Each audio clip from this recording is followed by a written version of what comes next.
ಮಹಾರಾಣಿ ಮತ್ತು ಅದ್ಭುತ ಕುದುರೆಯ ಕತೆ. ಒಮ್ಮೆ ಒಂದು ದೊಡ್ಡ ರಾಜ್ಯವಿತ್ತು. ಆ ರಾಜ್ಯದ ರಾಜಧಾನಿಯ ಮಧ್ಯದಲ್ಲಿ ಒಂದು ಅದ್ಭುತ ರಾಜಮನೆ ಇತ್ತು. ಅದು ವಿಶಾಲ, ಅಲಂಕೃತ ಆಭರಣಗಳಂತೆ ಹೊಳೆಯುವ ರಾಜವಾಡೆ. ಅಲ್ಲಿಯ ರಾಜನಾಗಿದ್ದ ಮಹಾರಾಜ ವೀರೇಂದ್ರ ಸಿಂಗ್ ಶೂರ, ಬುದ್ಧಿವಂತ ಮತ್ತು ಸುಂದರನು.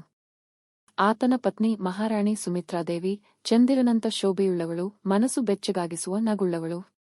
ಅವರ ದಾಂಪತ್ಯ ಸುಖಿ, ಆದರೆ ಆಕೆಗೆ ತೀವ್ರವಾಗಿ ಒಬ್ಬಳಿಯಾಗಿದೆ ಎಂಬ ಭಾವನೆ ಇತ್ತು. ಮಹಾರಾಜನ ದೀರ್ಘ ಪ್ರಯಾಣ. ಒಮ್ಮೆ ಮಹಾರಾಜನು ರಾಜ್ಯದ ಚಿನ್ನದ ವ್ಯಾಪಾರಕ್ಕಾಗಿ 6 ತಿಂಗಳ ಕಾಲ ಹೊರರಾಜ್ಯಗಳಿಗೆ ತೆರಳಬೇಕಾಯಿತು. ರಾಜಮನೆಗೆ ಭದ್ರತೆ ಇದ್ದರೂ ಮಹಾರಾಣಿಯ ಮನಸ್ಸು ಖಾಲಿಯಾಗಿತ್ತು. ಆಕೆಗೆ ಸಂಗಾತಿಯ ಅಗತ್ಯವಿತ್ತು, ಆತ್ಮೀಯತೆ, ಪ್ರೀತಿಯ ಅಗತ್ಯವಿತ್ತು, ಅಪರೂಪದ ಸ್ನೇಹ. ರಾಜಮನೆ ಹಿಂದೆ ಸುಂದರವಾದ ರಾಜಕೀಯ ಅಶ್ವಶಾಲೆ ಇತ್ತು. ಅಲ್ಲಿಯ ಪೈಕಿ ವಜ್ರೈ ಎಂಬ ಕುದುರೆ ವಿಶೇಷ. ಅದು ಸಾಮಾನ್ಯ ಕುದುರೆಯಲ್ಲ. It was a magnificent black stallion, muscular, intelligent, and almost human like in its understanding. ಅದನ್ನು ರಾಜಮನೆಗೆ ತಂದಿದ್ದೇ ಮಹಾರಾಜ, ಆದರೆ ಮಹಾರಾಣಿಯು ಅದಕ್ಕೆ ವಿಶೇಷವಾಗಿ ಒಲಿದಳು. ಮಹಾರಾಜನು ಹೊರಟ ಮೇಲೆ ಮಹಾರಾಣಿ ಸದಾ ಆ ಕುದುರೆಯೊಂದಿಗೆ ಸಮಯ ಕಳೆಯಲು ಪ್ರಾರಂಭಿಸಿದಳು. ಅದು ಆಕೆಗೆ ಸಂಭಾಷಣೆಯ ಸಂಗಾತಿಯಂತಾಗಿತ್ತು.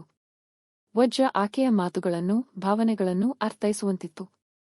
ಅದು ಆಕೆಯ ತುಂಟ ನಗುವಿಗೆ ತಲೆ ತಿರುಗಿಸಿ ನೋಡುವುದು, ಆಕೆಯ ಒಂಟಿತನವನ್ನು ಮನಸ್ಸಿನಿಂದ ಅರಿಯುವುದು ಮಾಡುತ್ತಿತ್ತು.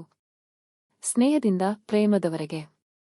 ಹಬ್ಬವೊಂದು ಬಂದಾಗ ಮಹಾರಾಣಿಯು ರಾಜಮನೆಯ ಎಲ್ಲಾ ಸಭೆಗಳಿಗಿಂತಲೂ, ಪಂಡಿತರಿಗಿಂತಲೂ, ದಾಸಿಯರಿಗಿಂತಲೂ ವಜ್ರನ ಜೊತೆಗೆ ಹೆಚ್ಚು ಹೊತ್ತನ್ನು ಕಳೆಯಲು ಇಚ್ಛಿಸಿದಳು. ತಡರಾತ್ರಿ ಚಂದ್ರನ ಬೆಳಕಿನಲ್ಲಿ ಆಕೆಯ ಸೌಂದರ್ಯ ಮತ್ತು ಕುದುರೆಯ ಶಕ್ತಿ ಒಂದಾಗಿ ವಿಲೀನವಾದವು. ಪ್ರೀತಿ ಬೆಳೆಯಿತು.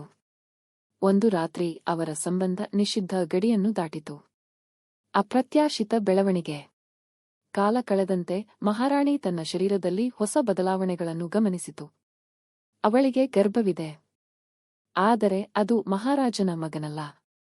ಈ ಸುದ್ದಿ ಯಾರಿಗೂ ಗೊತ್ತಾಗಬಾರದು ಎಂಬ ಭಯ, ಕಾತರ ಮತ್ತು ಕುತೂಹಲ ಎರಡನ್ನೂ ಬೆರೆಸಿಕೊಂಡಿತು. ಮಹಾರಾಜನ ಹಿಂತಿರುಗುವಿಕೆ. 6 ತಿಂಗಳ ನಂತರ ಮಹಾರಾಜ ವಾಪಸ್ಸು ಬಂದಾಗ ಇಡೀ ರಾಜಮನೆ ಉತ್ಸಾಹದಿಂದ ಆತನ ಸ್ವಾಗತ ಮಾಡಿತು. ಆದರೆ ಮಹಾರಾಣಿ ಮುಜುಗುದಾಗಿದ್ದಳು. ಅವಳಿಗೆ ಜನನ ಕಾಲ ಸಮೀಪಿಸಿತು. ಮಹಾರಾಜನ ಕುತೂಹಲವು ಹೆಚ್ಚಿತು. ಇದು ನನ್ನ ಮಗನ ಎಂದು ಆತನಿಗೆ ಅನುಮಾನ ಶುರುವಾಯಿತು. ಕೊನೆಗೂ ನಾಡು ಅಚ್ಚರಿಗೊಂಡ ಕ್ಷಣ ಬಂತು. ಮಹಾರಾಣಿಯು ಜನ್ಮ ನೀಡಿದ ಮಗು ಒಂದು ಸುಂದರ ಕುದುರೆಯ ಮರಿಯೇ. ರಾಜ್ಯದ ಚರ್ಚೆ ಮತ್ತು ಅದ್ಭುತ ಅಂತ್ಯ.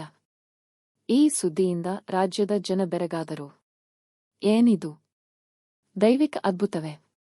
ಶಾಪವೇ? ಅಥವಾ ಮಹಾರಾಣಿಯ ಹಸಿವಿನ ಸಂಕೇತವೇ?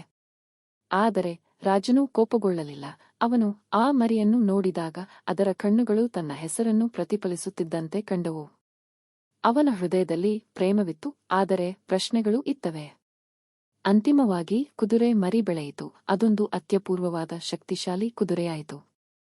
ಅದು ಯಾವುದೇ ಮನುಷ್ಯರಿಗಿಂತ ಚುರುಕಾಗಿತ್ತು, ಬುದ್ಧಿವಂತವಾಗಿತ್ತು. ಅದನ್ನು ರಾಜನು ತನ್ನ ಪಾಳೆಯದಲ್ಲಿ ರಾಜಕುಮಾರನಂತೆ ಬೆಳೆಸಿದನು. ಆದರೆ ಮಹಾರಾಣಿಯ ಗುಟ್ಟು ಕೇವಲ ಆಕೆಗೆ, ಆ ಮರಿಯ ತಂದೆಗೆ ಮತ್ತು ದೇವರಿಗೂ ಮಾತ್ರ ತಿಳಿದಿತ್ತು. ಆ ಕತೆ ಇಂದಿಗೂ ಜೀವಂತವಾಗಿದೆ.